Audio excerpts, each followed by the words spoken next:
नमस्कार, पुढी पूजा किचनमध्ये आपले खूप खूप स्वागत आहे. आज आपण इथे गव्हाच्या पिठाची नानखटाई तयार करणार आहोत. त्यासाठी मी इथे 1 कप गव्हाचं पीठ, अर्धा कप बेसन पीठ इथे घेतलं आहे, 1/4 कप बारीक रवा इथे घेतला आहे. जाड असेल तर तो मिक्सरला ग्राइंड करून घ्यायचा. रवा बारीकच असावा.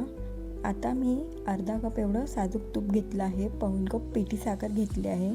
आता आपल्याला एका मिक्सिंग बाउलमध्ये अर्धा कप तूप इथे टाकून घ्यायचं आहे. आता मी यामध्ये पाऊण कप एवढी पिठी साखर इथे ॲड करणार आहे. तुम्ही यामध्ये गूळ देखील घालू शकतात, पण मी इथे पिठी साखरेचा यूज केलेला आहे.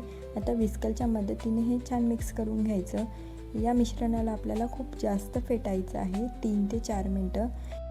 हे मिश्रण हलके फुलके आणि क्रीमी फॉर्ममध्ये येत नाही तोपर्यंत आपल्याला याला फेटायचं आहे. हे फेटण्यासाठी आपल्याला 3 ते 4 मिनटं लागतातच. हे बघा, या पद्धतीने. अजून आपण याला अर्धा मिनटभर एवढं फेटून घेऊ. जेवढं तुम्ही याला जास्त फेटाल तेवढी आपली नानखटाई खूप छान होते. हे बघा, अजून आपल्याला थोडं 2-3 वेळा फेटायचं आहे बस. आता हे फेटून झाले की नाही चेक कसं करायचं, त्यासाठी एक ट्रिक आहे. चमच्याच्या मदतीने हे थोडं मिश्रण एका वाटीमध्ये थोडं पाणी घ्यायचं, त्यामध्ये टाकून बघायचं. जर हा गोळा वरती तरंगत असला तर समजायचं हे झालेलं आहे. आता यामध्ये आपण एक गाळणी ठेवून घेऊ. त्यामध्ये सर्व ड्राय जिन्नस जे आहे ते आपल्याला इथे गाळून घ्यायचे आहे. यामध्ये मी 1 कप एवढं गव्हाचं पीठ इथे वापरले आहे, ते या गाळणीमध्ये मी टाकून घेतलं आहे. अर्धा कप बेसन पीठ इथे घालायचं आहे आपल्याला. आता यामध्ये 1/4 कप एवढा बारीक रवा इथे घालायचा आहे, तो मी या गाळणीमध्ये टाकून घेतलेला आहे. आता यामध्ये आपल्याला पाव चमचाभर एवढा खाण्याचा सोडा, बेकिंग सोडा इथे घालायचा आहे. बेकिंग पावडर घालायची नाही आहे. हे गाळणी जरा जास्तच फुल झालेली आहे, त्यामुळे मी हळूहळू चमच्याच्या मदतीने इथे मिक्स करून घेत आहे, जेणेकरून गाळायला आपल्याला थोडं इझी होईल. आता मी हे सर्व गाळून घेणार आहे. हे बघा, याप्रमाणे. आता हे सर्व माझं गाळून झालेलं आहे. आता हाताच्याच मदतीने आपल्याला हे मिक्स करून घ्यायचं आहे. यामध्ये आपल्याला अजिबात दूध किंवा पाण्याचा वापर करायचा नाही आहे. जे आपलं क्रीमी मिश्रण जे होतं त्यामुळेच हा गोळा बाइंड होईल. हे बघा, गोळा आपला तयार झालेला आहे. हा गोळा थोडा सैलसर आहे.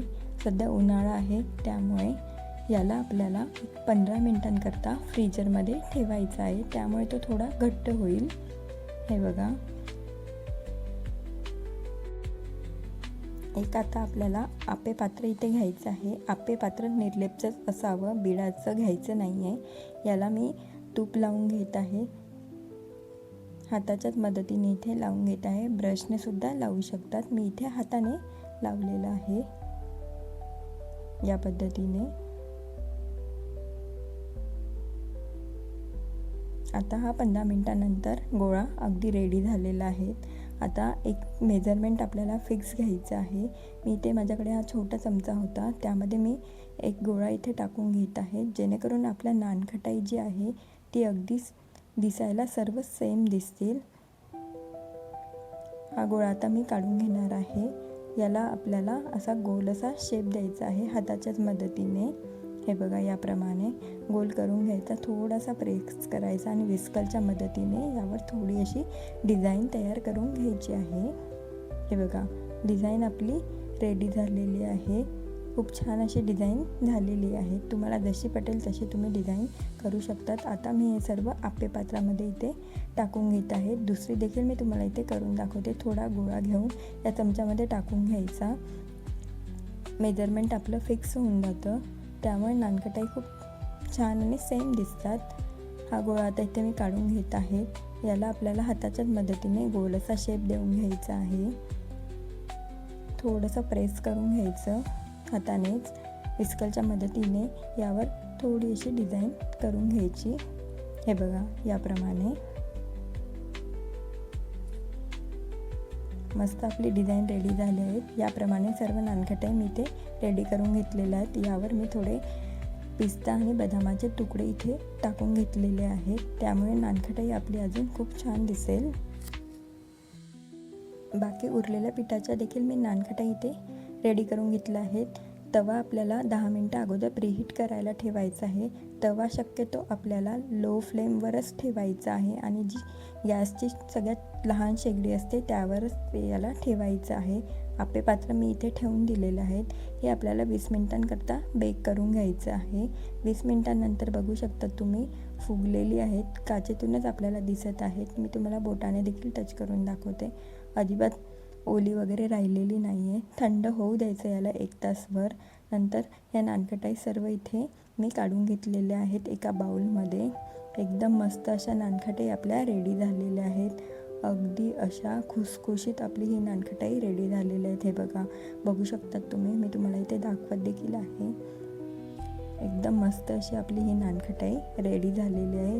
याची आतली बाजू देखील तुम्ही बघू शकता तिथे. हे बघा, एकदम छान अशी जाळी आलेली आहेत. इतकी खुसखुशीत अशी नानखटाई आपली रेडी झालेली आहेत. अगदीच करायला सोपे आहे. मी टेस्ट देखील करून दाखवते. अगदी तोंडात टाकताच विरघळत आहेत. रेसिपी कशी वाटली कमेंट सेक्शनमध्ये मला नक्की सांगा. लाईक करा, शेअर करा, चॅनलला सबस्क्राईब करा. बाय.